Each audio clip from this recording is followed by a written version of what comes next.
Ya hablamos acerca del servicio diario en uno de los temas, pero no hemos hablado del servicio anual, que era llamado el Día de la Expiación. Un día súper especial porque era el día que se purificaba el santuario terrenal. Todo lo que hemos visto cada día en el espacio del santuario, entrando desde la puerta, que fue el primer tema, yo soy la puerta, luego el altar del sacrificio, la fuente del lavacro, la mesa de los panes, el candelabro y el altar del incienso, que lo dimos como un tema. También estudiamos el arca del pacto. Así que después del arca del pacto hablamos acerca del sacerdocio, y hoy nos toca entonces hablar de lo que pasaba en este departamento un día en el año que purificaba todo el santuario, porque todo el santuario se contaminaba, no solamente una parte. El servicio diario, ¿qué se hacía en el servicio diario? Diferentes tipos de sacrificios, es lo que estuvimos viendo. Vamos a hacer un breve repaso para que podamos ver cómo era el proceso de contaminación del santuario. Levítico 4:27 dice: si alguna persona del pueblo pecare por yerro, haciendo algo contra alguno de los mandamientos de Jehová en cosas que no se han de hacer y delinquiere, pondrá su mano sobre la cabeza de la ofrenda de la expiación y la degollará en el lugar del holocausto. Luego, con su dedo, el sacerdote tomará de la sangre y la pondrá sobre los cuernos del altar del holocausto y derramará el resto de la sangre al pie del altar. Interesante que cuando Levítico habla acerca del pecado de una persona, dice si ese pecado fue por yerro. De hecho, hay otra versión que dice si fue involuntario. En la versión que se está usando en la Biblia de Andrews, utiliza la expresión involuntario en vez de pecado por yerro. Claro, un yerro es un error que la persona comete, no es un pecado planificado. Muy diferente a cuando es un pecado por rebeldía. O sea, cuando había un pecado por rebeldía, entonces no hay expiación, porque esa persona está conscientemente practicando un pecado del que no quiere apartarse. Entonces, para esa situación que no hay arrepentimiento, no hay sacrificio. Entonces, por eso es que la Biblia es muy enfática cuando dice, en este texto, mírenlo aquí, el verso 27, si alguna persona del pueblo pecare por yerro. Entonces, esa es la diferencia. Ahorita vamos a hacer una comparación entre Levítico 16 y Número 16 para que podamos ver la diferencia entre el pecado que la persona cometía por yerro y se arrepentía frente al pecado de rebelión que Dios no acepta porque la persona no se arrepiente. Lo primero que quiero destacar en este texto que acabamos de leer es el proceso que se seguía con la sangre. O sea, el sacerdote, ese servicio, dice, con su dedo tomará de la sangre y la pondrá sobre los cuernos del altar del holocausto, el altar del sacrificio. Allí se dejaba un registro. Ese untar los cuernos era el registro del pecado de una persona común del pueblo. Pero si era un sacerdote, dice el verso 3, si el sacerdote ungido pecare, según el pecado del pueblo, ofrecerá a Jehová por su pecado que habrá cometido un becerro sin defecto para expiación. Mojará el sacerdote su dedo en la sangre y rociará de aquella sangre 7 veces delante de Jehová hacia el velo del santuario. Entonces, notamos, el pecador común que traía su sacrificio, el pecado quedaba registrado en el altar del sacrificio, en los cuernos del altar. Cuando era el pueblo que pecaba, entonces la sangre llegaba hasta el velo y se untaba en los cuernos del altar del incienso. En esas dos partes del lugar santo se registraba el pecado confesado. El sacerdote pondrá de esa sangre sobre los cuernos del altar del incienso aromático que está en el tabernáculo de reunión delante de Jehová y echará el resto de la sangre del becerro al pie del altar del holocausto que está a la puerta del tabernáculo de reunión. Ese era el proceso que se seguía. Así que cada día y durante todo un año se iba acumulando sangre y iba entrando sangre en el lugar santo, no con la misma frecuencia que la que se acumulaba en el altar del sacrificio, porque las que entraban al lugar santo, como dijimos, eran los yerros del pueblo o de un príncipe, de un sacerdote. Entonces, eso sí se registraban en el altar del incienso y en el velo que separaba el lugar santo del lugar santísimo. Así que había una contaminación con la sangre. La sangre contaminaba todo el santuario. No era solamente el lugar santo que se contaminaba todo el santuario, porque había un registro de ese pecado confesado en el altar del sacrificio que estaba en el atrio. O sea que no era solamente una parte la que se contaminaba, sino todo el santuario. ¿Cómo se registra la función de la sangre en el servicio del santuario? El sacrificio que se ofrecía debía el pecador, como ya explicamos cuando hablamos de eso, el pecador tenía que matar el cordero. Así que el pecador traía su sacrificio, pero él mismo tenía que matar el cordero y tenía que en un recipiente recibir la sangre de ese cordero y entregarla al sacerdote. Entonces el sacerdote tomaba esa sangre y untaba los cuernos del altar del sacrificio. Allí quedaba el registro. ¿Qué notamos? En primer lugar, que el pecado, para poder limpiar al pecador, pasó al cordero. Y la vida del cordero está en la sangre, ahora pasa a la sangre. Entonces la sangre la carga el sacerdote. Entonces, ¿quién está cargando un pecado ajeno? El sacerdote está cargando un pecado. Así que él se contamina con un pecado ajeno. Claro, todo esto es simbólico, todo lo que está presentando ese proceso. Así que el pecador sale purificado de ese proceso, pero se contamina el santuario. Si fue el pecador común del pueblo que pecó, entonces se contamina el santuario porque se contaminó el altar del sacrificio, con el registro de esa sangre en los cuernos del altar. Si fue un sacerdote o fue el pueblo que pecó, entonces se contaminaba el lugar santo, tanto en el altar del incienso como se contaminaba también el velo que dividía el lugar santo del lugar santísimo. Así era el proceso de la purificación del pecado, pero la contaminación del santuario. O sea, el pecador sale purificado, pero se contamina el santuario. El santuario, hermanos, es una parábola tan bonita porque nos ayuda a entender que la solución del pecado no es sencilla, ni el pecado se queda en el aire. Alguien tiene que pagar por ese pecado. Entonces, cuando una persona dice, cuando Cristo murió en la cruz y dijo consumado es, ya se terminó el proceso de la salvación del hombre, no. El santuario nos enseña que no, que el altar del sacrificio es apenas el primer paso en el proceso del plan de salvación, que todavía hay un proceso que seguir para eliminar definitivamente el pecado. Entonces, la sangre rociada. Pablo habla de la sangre rociada, es decir, la sangre usada para ministrar. Cuando fue instituida la Pascua, se le ordenó a Israel que matara un cordero y pusiera su sangre en las jambas y en el dintel de la puerta. Dios no prometió que los primogénitos se salvarían por haber dado muerte al cordero.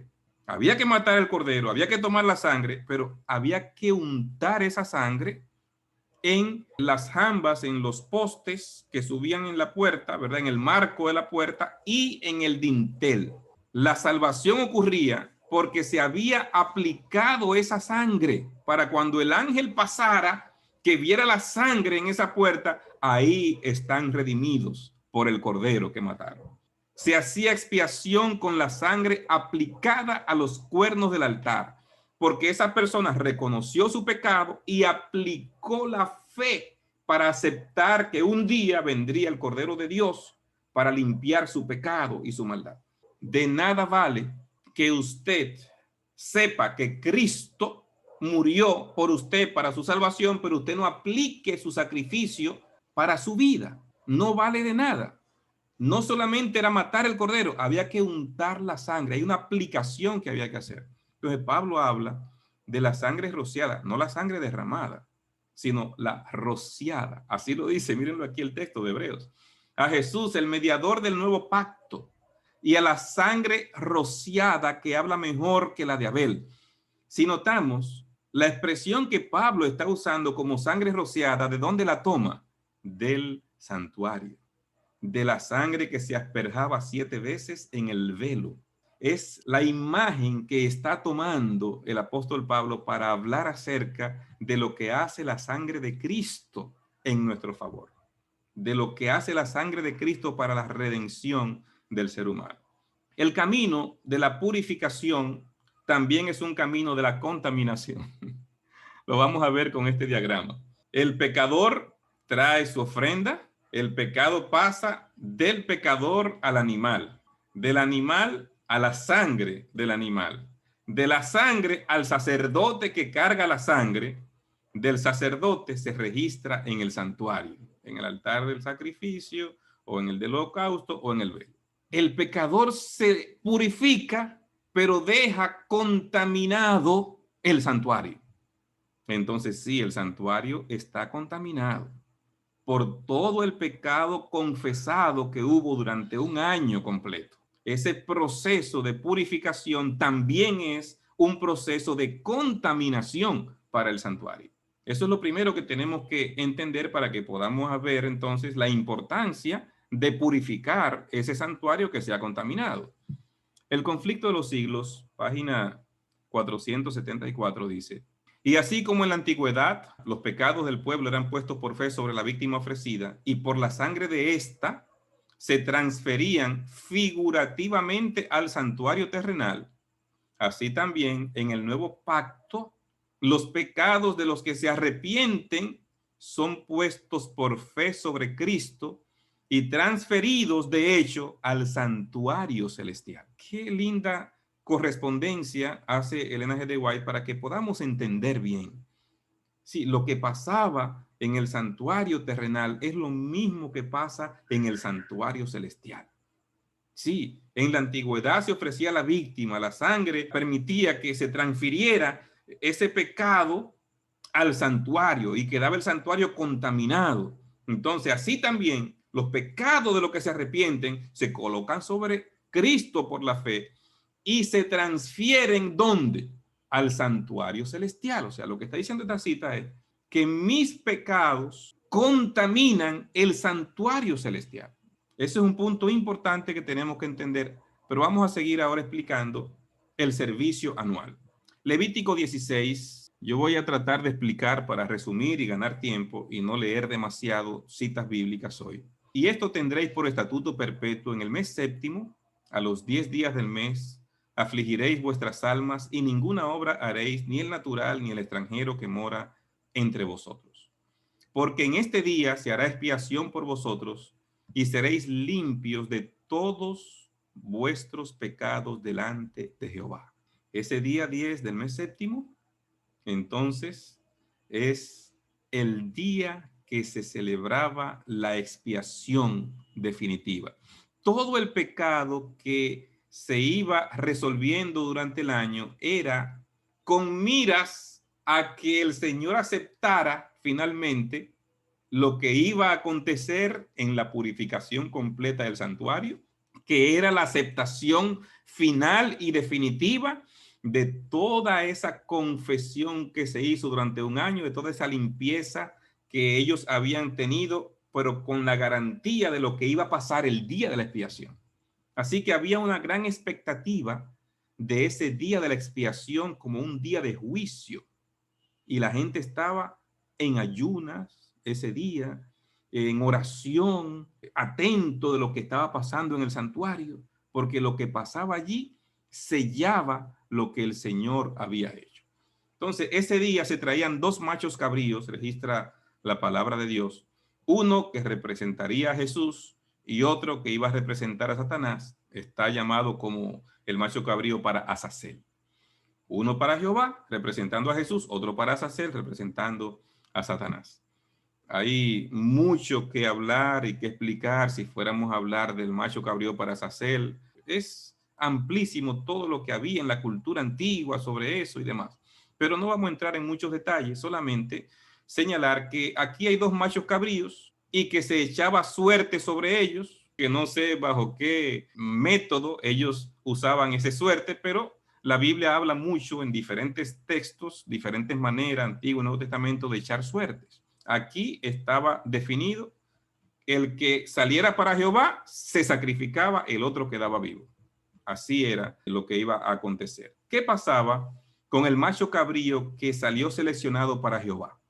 Ese macho cabrío era una representación de Jesús. El sumo sacerdote entonces sacrifica al macho cabrío y carga su sangre al lugar santísimo. Fíjense, ese día se va a limpiar la sangre que se ha acumulado, pero ese día también se lleva sangre, pero no una sangre contaminada con pecado.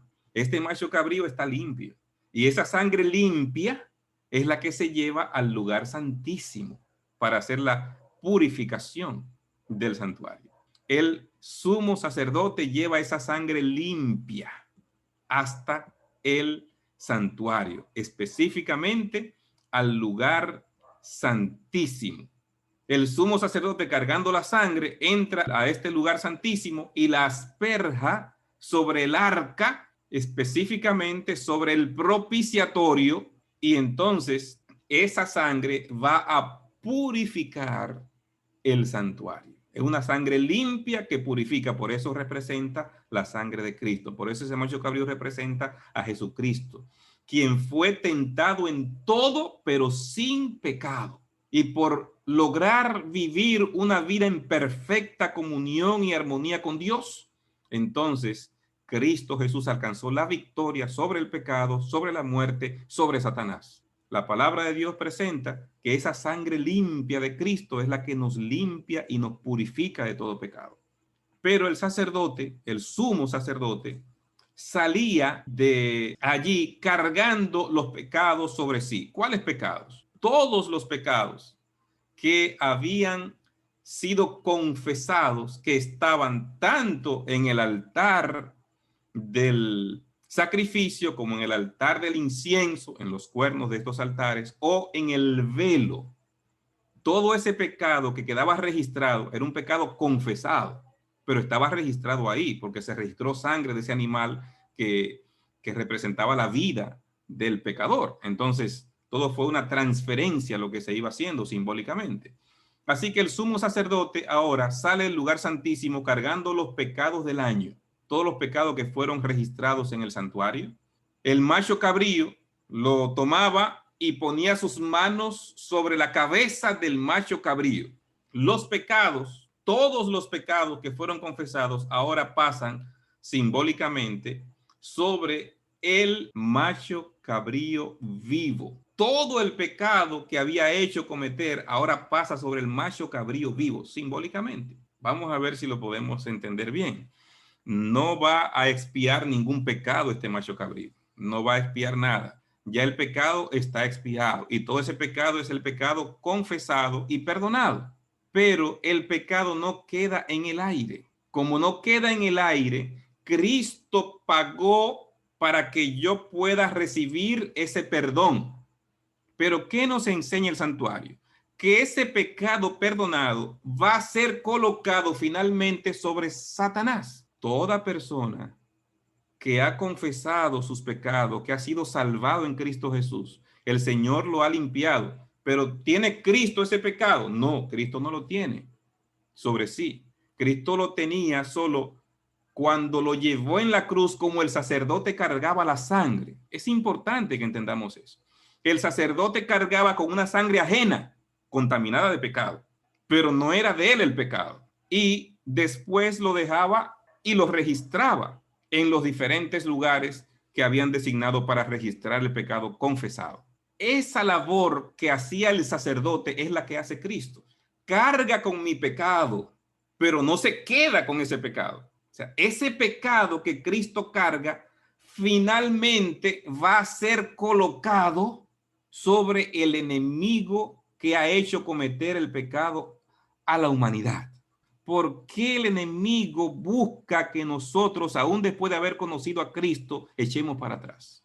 Y busca mil maneras de tentarnos y probarnos y tratar de que tropecemos y que nos caigamos y que no nos levantemos. ¿Por qué? Porque cada vez que una persona se arrepiente, confiesa sus pecados, ha sido salvado en Cristo Jesús, finalmente ese pecado va a recaer sobre el enemigo para que pague por ese pecado. Alguien tiene que pagar. Ya Cristo fue el sustituto. Cristo fue la ofrenda como el cordero, pero no se quedaba allí. Recuerden la transferencia que había. Se registraba en el santuario, como mis pecados hoy se registran en el santuario celestial. Entonces, este proceso nos ayuda a entender mejor lo que sucede realmente con el pecado. Después de poner sus manos sobre el macho cabrío y transferir simbólicamente los pecados confesados sobre él, entonces se enviaba ese macho cabrío al desierto, sin agua, sin comida, y ese macho cabrío moría en el desierto. Representa a Satanás cargando los pecados confesados de los redimidos. Él tendrá que pagar, y por eso es que en el conflicto de los siglos, Ellen G. White dice, en el último capítulo, que cada quien va a recibir conforme a sus pecados. Y que ella vio que algunos se quemaban como en un momento, pero vio que otros duraban más tiempo quemándose, y que vio que el último en quemarse era Satanás. ¿Por qué el último en quemarse?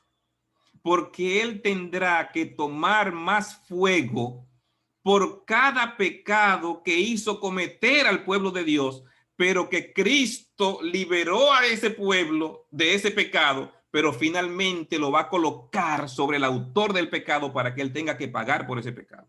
Ya Satanás sabe que no tiene oportunidad de salvarse, porque él rechazó la gracia que Dios le dio. Entonces lo que está tratando ahora es de coger menos fuego en el infierno, que va a destruir el pecado hasta dejarlo ceniza. El último en quemarse será él por este proceso que nos enseña el día de la expiación que pasaba con el macho cabrío vivo que se enviaba al desierto. Así que este proceso vindica la justicia y la ley, porque alguien tiene que pagar por el pecado. El pecado no se queda en el aire. Tiene un final, y ese final será después del milenio. Y se destruye el pecado para siempre, y la rebelión no se levantará dos veces.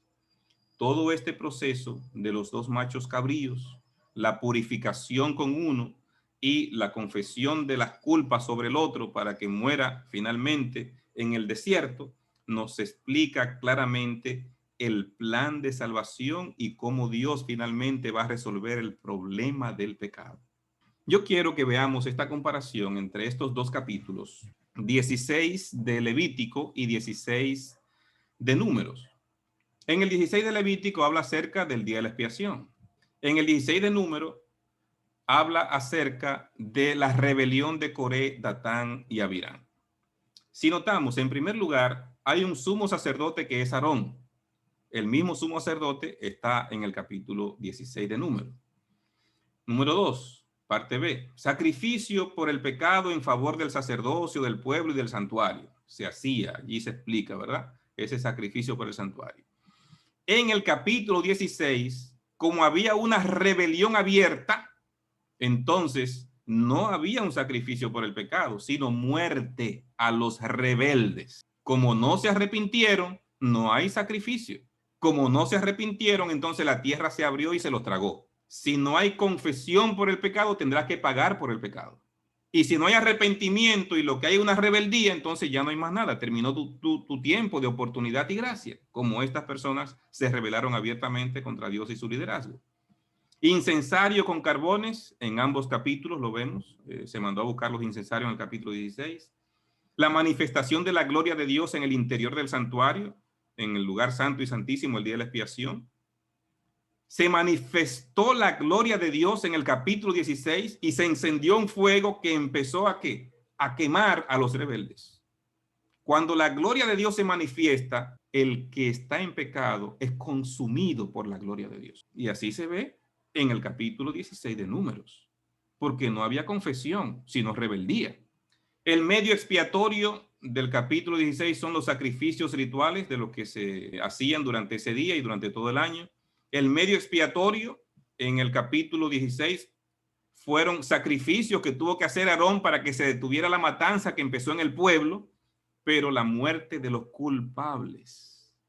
Murieron porque se rebelaron contra Dios, porque no se arrepintieron, porque se mantuvieron en su actitud renuente de aceptar su condición delante de Dios.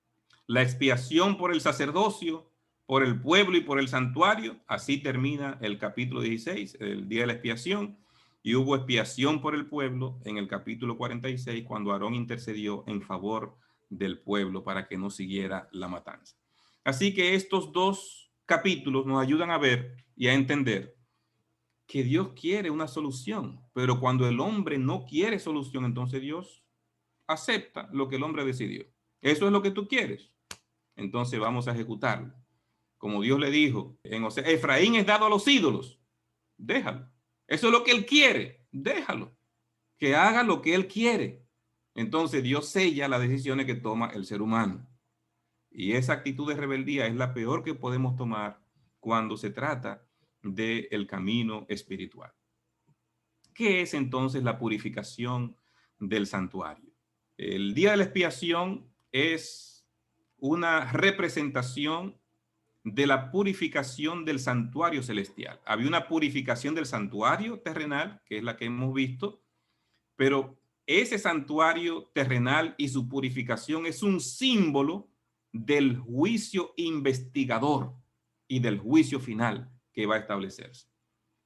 Levítico 16:30 dice, porque en este día se hará expiación por vosotros para purificaros y quedaréis purificados de todos vuestros pecados delante de Jehová. ¿Cuál era el objetivo de ese día? La purificación del pueblo, para que queden limpios, puros delante de Dios. ¿Cuál es el objetivo entonces del juicio investigador y la purificación del santuario celestial? El mismo objetivo, que podamos quedar limpios delante de Dios. ¿Cuándo va a comenzar esta purificación del santuario celestial? El libro de Daniel, capítulo 8, verso 13, dice, entonces oía un santo que hablaba, y otro santo le preguntó, ¿hasta cuándo durará la visión del continuo, de la prevaricación asoladora y del pisoteo del santuario y del ejército? ¿Hasta cuándo va a durar eso? Y respondió el ángel, hasta 2300 días de tardes y mañanas, entonces el santuario será purificado. O sea, la respuesta que da es que el santuario se purificará cuando se completen los 2300 días. Comprende, hijo del hombre, porque la visión tiene que ver con el tiempo del fin.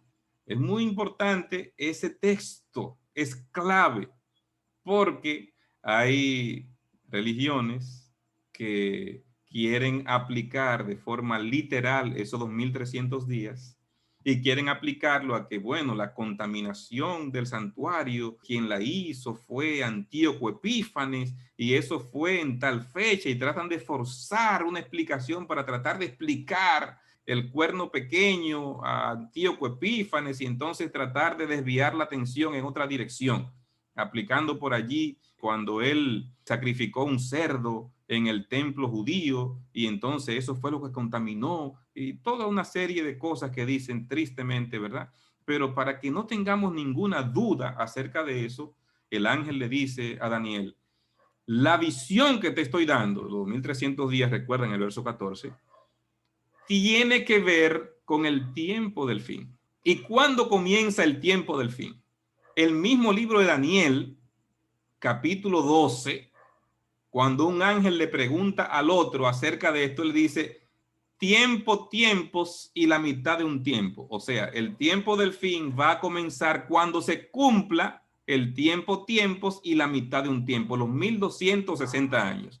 Esos 1260 años que se mencionan 7 veces en las escrituras, esos 1260 años que comienzan en el 538 de la era cristiana y se extienden hasta 1798.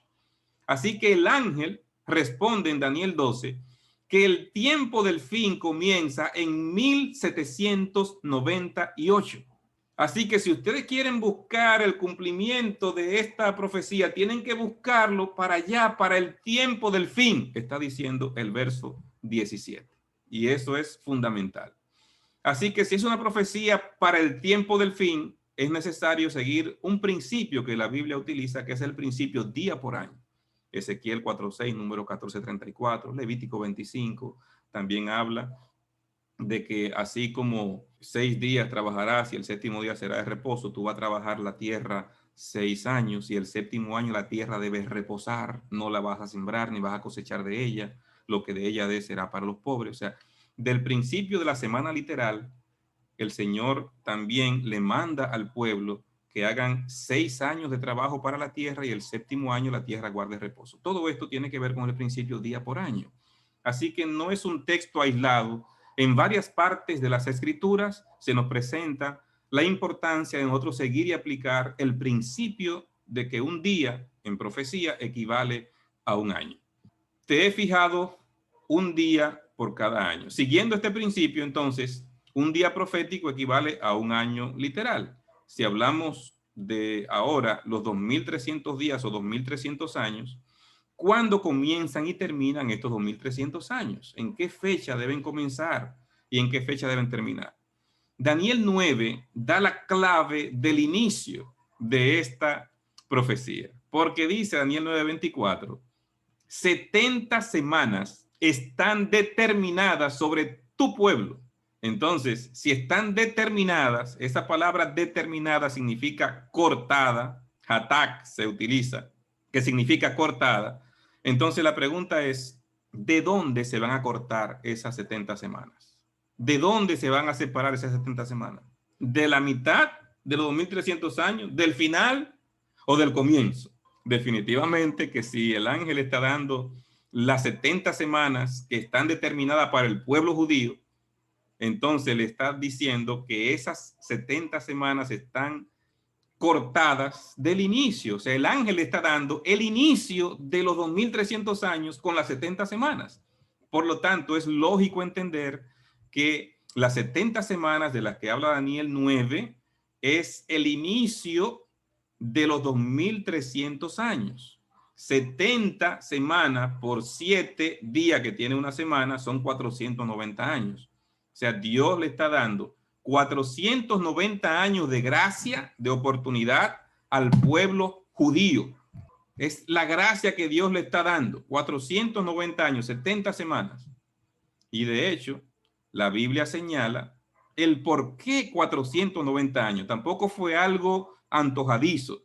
¿De dónde vienen esas 70 semanas? La palabra de Dios establece en 2 de Crónicas 36 que el pueblo judío no cumplió con lo que Dios le dijo de guardar el año sabático. No cumplieron con el año sabático. Entonces Dios dice en 2 de Crónicas 36, establece, como ustedes no dejaron que la tierra reposara, ahora la tierra va a guardar sus sábados. Y por eso lo sacó 70 años allá. ¿Qué significaba eso? Que ese pueblo por 70 semanas no cumplió. O sea, por 490 años no cumplió. Entonces, ¿cuántos años sabáticos había en 490 años? 70 años sabáticos. Por lo tanto, el Señor dijo, como ustedes no dejaron que la tierra reposara, ahora la tierra va a guardar su reposo. El mismo tiempo que el Señor vio que ellos incumplieron, ahora se los da de gracia a partir de un punto de partida. Le voy a dar otra vez 490 años, a ver si ahora toman una actitud diferente. ¿Cuándo comienzan entonces esos 490 años que son la primera parte de la profecía? La Biblia establece que debía ser cuando se diera la orden para restaurar y edificar a Jerusalén, no solamente el templo. Se dieron varias órdenes, pero no fueron órdenes para reedificar la ciudad, sino solo el templo. La orden a la que hace referencia la Biblia es la orden que tenía que ver con restaurar la ciudad de Jerusalén. Y esa orden la dio Artajerjes en el año 7º de su reinado, que fue el año correspondiente al 457 antes de Cristo. Así que ahí tenemos el punto de partida. El libro de Esdras establece que en el 7º año de Artajerjes se dio esa orden.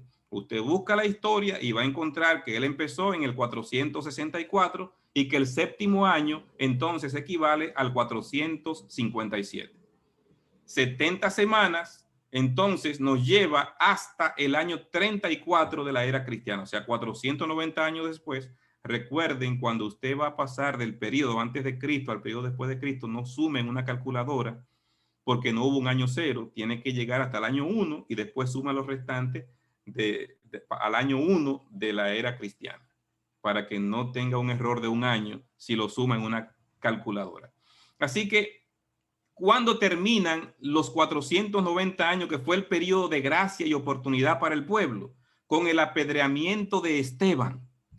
Cuando fue apedreado Esteban, ahí cerró el tiempo de oportunidad y de gracia. Habían pasado exactamente 490 años y ellos estaban escuchando el sermón de Esteban. ¿Y qué hicieron? Dice la Biblia, se taparon los oídos para no oír lo que predicaba Esteban. Terrible, un acto de rebeldía.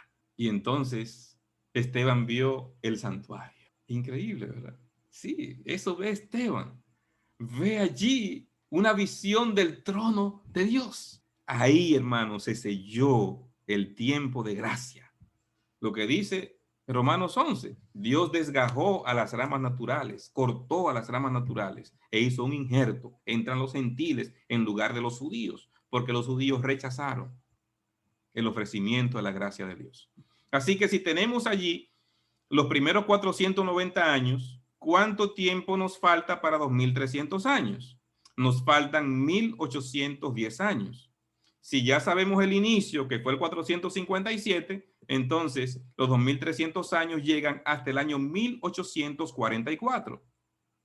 Por lo tanto, allí tenemos el inicio del juicio investigador, el inicio de la purificación del santuario. Allí comienza. ¿Y cuándo va a terminar la purificación del santuario? Cuando se termine la gracia y el Señor diga las palabras, el que es justo justifíquese y el que es injusto sigue su injusticia, y entonces cierra su intercesión celestial. El templo se llena de humo, dice Apocalipsis, lo mismo que pasaba el día de la expiación cuando se manifestaba la gloria de Dios, y entonces Cristo se prepara para su segunda venida a la tierra. Así que el juicio investigador comenzó en el 1844. Yo quiero que veamos unas 3 citas, porque hay personas que siguen insistiendo, queriendo poner fechas para profecías de tiempo. Y dice la sierva de Dios lo siguiente acerca de esto.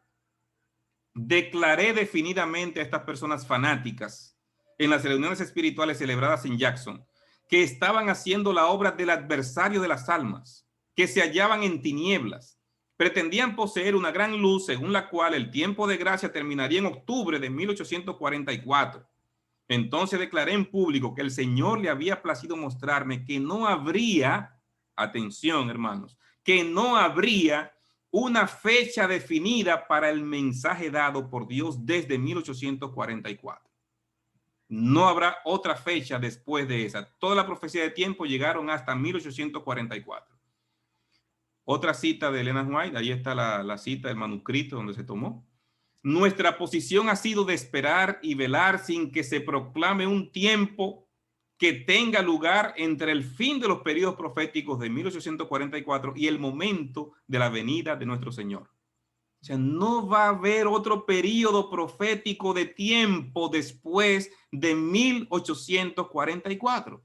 Todo el que venga haciéndole un sinnúmero de análisis y cálculos y cosas está desoyendo la inspiración profética que ya nos advirtió. No hay más profecías de tiempo después de 1844. La última cita. La gente no tendrá otro mensaje acerca de un tiempo definido después de este lapso, que ahora abarca desde 1842 a 1844. No puede haber ningún cómputo definido de tiempo profético. El cálculo más prolongado llega hasta el otoño de 1844. En 1844 Un grupo que creía que Jesús vendría en ese año, quedaron chasqueados cuando Jesús no vino. Pero eso no es casual. Había dos relatos en la Biblia que iban a enfocar que habría un chasco. El primero de ellos es, y el que más utilizamos, es Apocalipsis capítulo 10, el ángel con el librito amargo. El segundo es la parábola de las 10 vírgenes. Sí, Ellen G. White aplica en el conflicto de los siglos esa parábola justamente al chasco. No tenemos el tiempo de entrar en detalles en esa dirección. Así que nuestro sumo sacerdote iba a seguir, una vez ascendió al cielo, una mediación continua.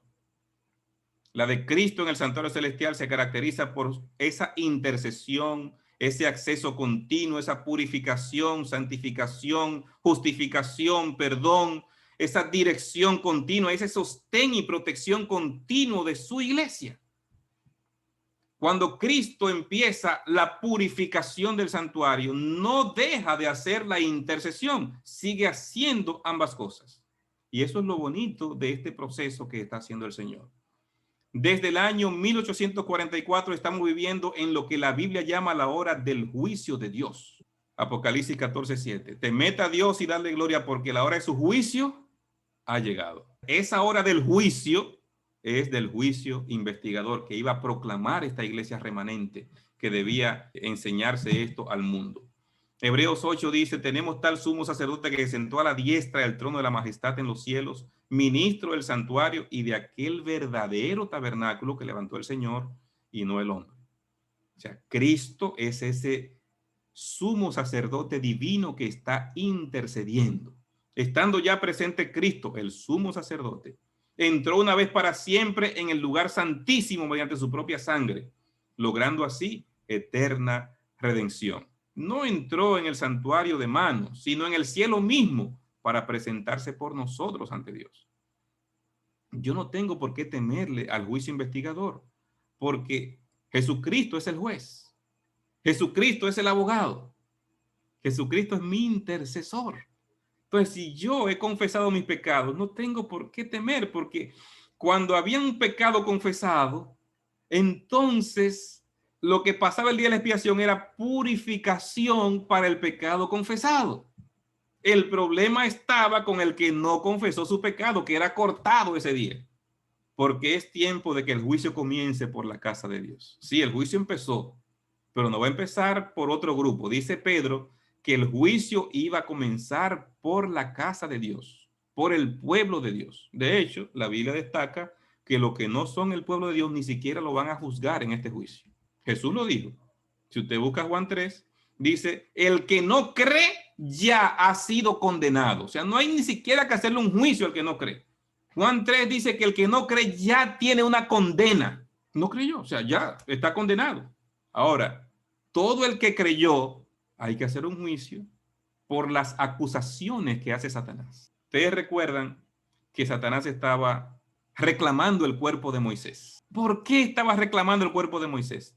Por el pecado de Moisés, cuando en vez de hablarle a la roca, golpeó 2 veces la roca, que narra el libro de Números 20, me parece. Ese registro lo tomó Satanás para reclamar su cuerpo. Cuando Cristo vino a resucitarlo, Judas, ustedes lo pueden buscar allí, Judas 7. O sea, cuando vino a reclamarlo, a resucitarlo, entonces se levanta el enemigo y tuvieron una disputa por el cuerpo de Moisés.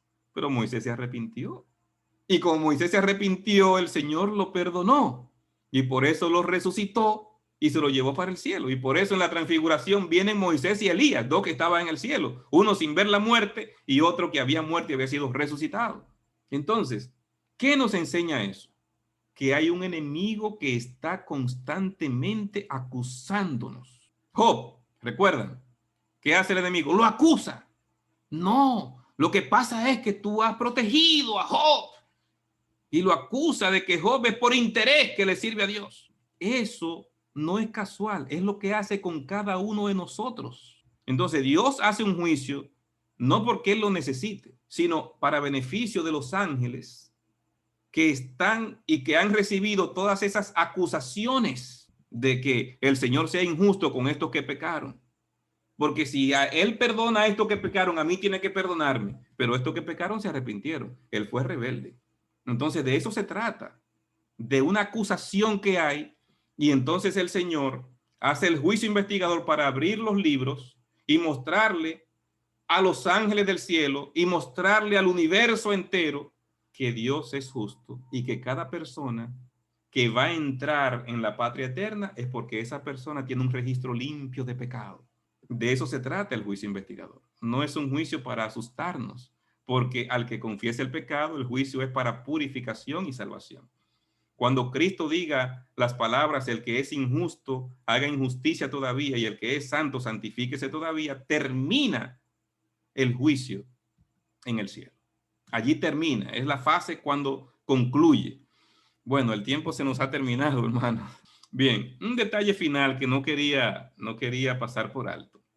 ¿Cuál es la importancia de este juicio? Es necesario, dice 2 Corintios 5:10, que todos nosotros comparezcamos ante el tribunal de Cristo, para que cada uno reciba lo que haya hecho por medio del cuerpo, sea bueno o malo. Mañana compartiremos otros textos más que nos van a ayudar a entender que sí hay que hacer un juicio antes de la venida de Cristo. Porque tristemente nos han vendido la idea, y a los niños incluso se les enseña así, he visto en el rincón de los niños, como que en el juicio a ti te van a llevar delante de la ley, ahí va a estar la ley que es la norma, el código de conducta, y entonces le ponen que Jesús va a estar al lado del pecador, le colocan allí una sala llena de ángeles que son los testigos. Y la gente se ha hecho la idea de que el juicio será cuando Cristo venga, que nos van a llevar a una sala, a un tribunal, y va a empezar a hacerse un juicio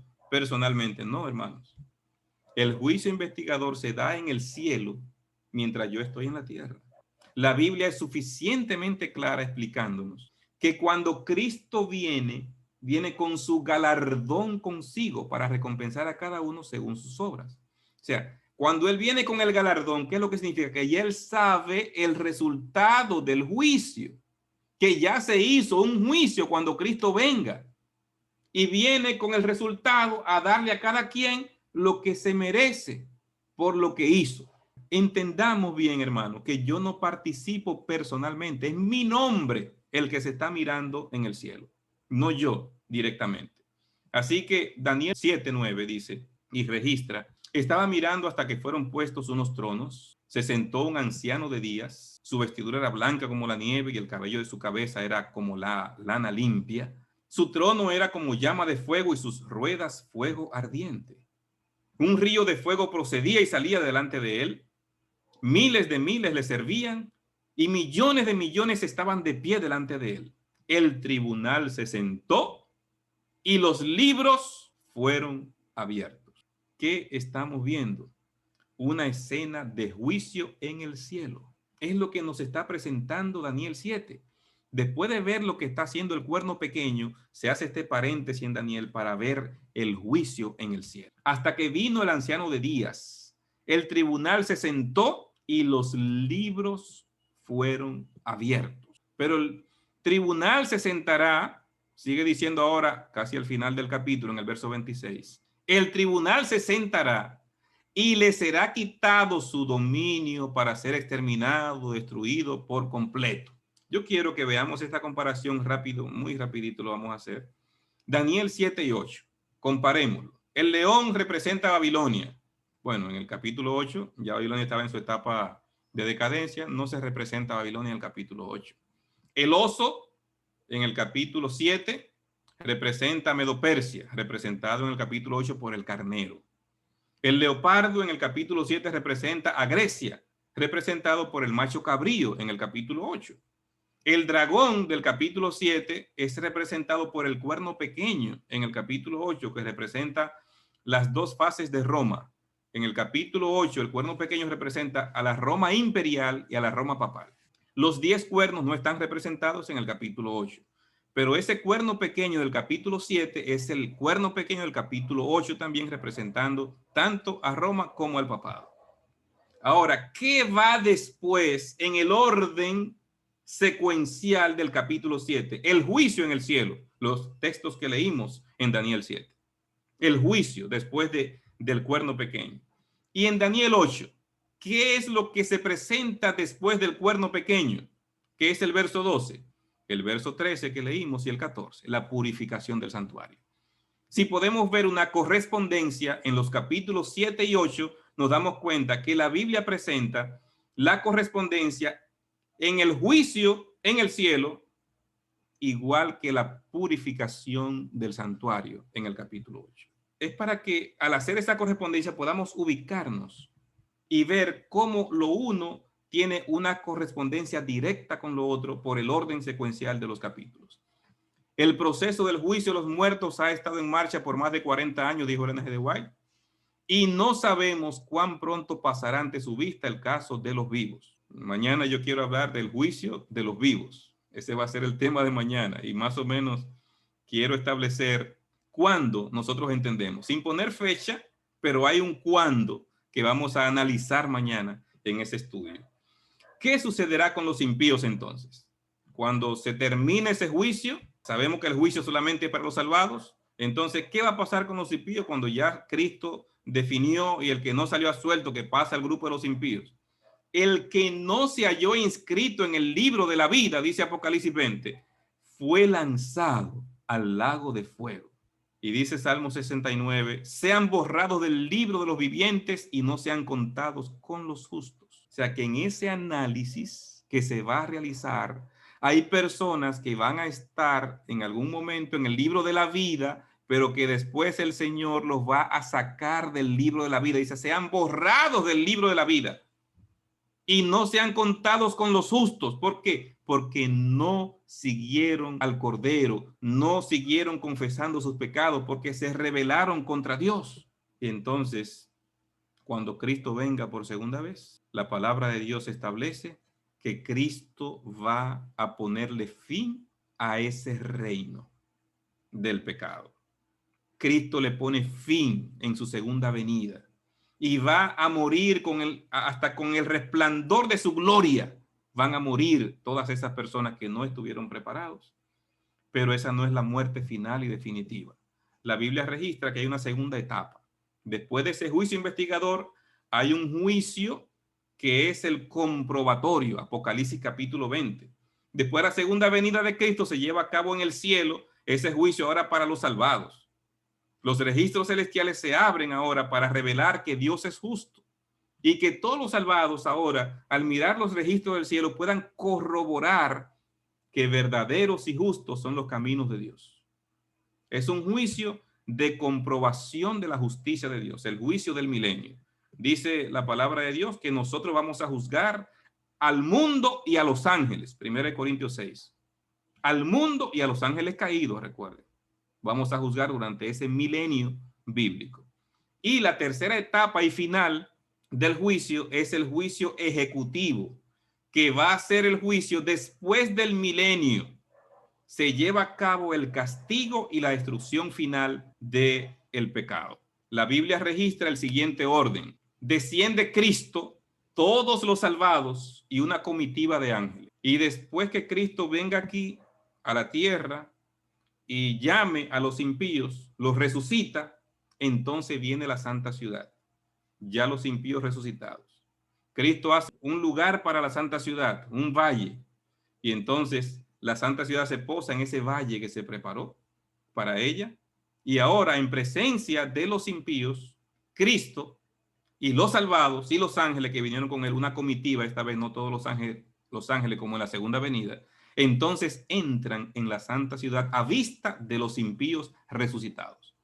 Así lo dice Ellen G. de White en el último capítulo del libro El conflicto de los siglos. Entonces, esos pecadores que resucitaron ahora son convocados por Satanás, el último engaño. Le dice que fue el que los resucitó y van a atacar la santa ciudad. Y entonces en ese momento se da el juicio ejecutivo. El Señor manda fuego y azufre y destruye el pecado doquiera que esté. Doquiera que haya un cuerpo de pecado, lo que fueron citados, allí habrá un lago de fuego y azufre que va a quemar hasta destruirlos. No va a quemar por millones de años, como predican algunas religiones, pero va a quemar hasta destruir, hasta que no quede ni raíz ni rama, dice Malaquías capítulo 4. Y termino con esta cita del conflicto de los siglos. El último párrafo del libro dice: el gran conflicto ha terminado. Ya no hay más pecado ni pecadores. Todo el universo está purificado. La misma pulsación de armonía y de gozo late en toda la creación. De aquel que todo lo creó manan vida, luz y contentamiento por toda la extensión del espacio infinito. Desde el átomo más imperceptible hasta el mundo más vasto. Todas las cosas animadas e inanimadas declaran en su belleza sin mácula y en júbilo perfecto que Dios es amor. Gloria a Dios. Así terminará el pecado y todo el mundo va a reconocer que Dios es amor. Ya no habrá más pecado ni pecadores. Se extirpará definitivamente de la existencia del universo el pecado y Dios establecerá su reino justo por los siglos de los siglos sin fin. Yo quiero estar en ese lugar. ¿Y tú? Que el Señor nos bendiga y nos llene con su espíritu para que juntos podamos estar con Cristo por la eternidad. Eterno Padre y Dios de misericordia, no tenemos palabras para expresar nuestra gratitud por tanto sacrificio, por tanto amor, por tanta misericordia y bondad para con nosotros. Gracias, Padre, porque en el santuario nos explicas cómo finalmente va a terminar el pecado. Con ese macho cabrío que se enviaba al desierto, representando Satanás en el milenio solo en esta tierra. Y finalmente, cómo vas a ponerle fin al destruir el pecado, hasta no dejar ni raíz ni rama. Y todo eso se explica desde la puerta del santuario hasta el día de la expiación. Gracias, Padre, porque como un profesor perfecto que eres, a través de esta simbología nos muestras que el pecado es algo serio y que tú tuviste que pagar un precio demasiado alto, pero que finalmente el que quiera continuar en el camino del pecado tendrá que ser destruido. No queremos, Padre, que bajo ninguna circunstancia, ninguno de los que estamos aquí en esta reunión espiritual, nos descuidemos de nuestra vida espiritual.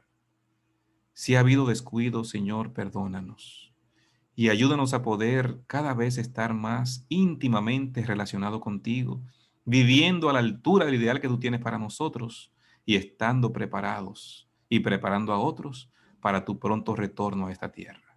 Que tu bendición esté con nosotros esta noche. En el nombre de Jesús. Amén.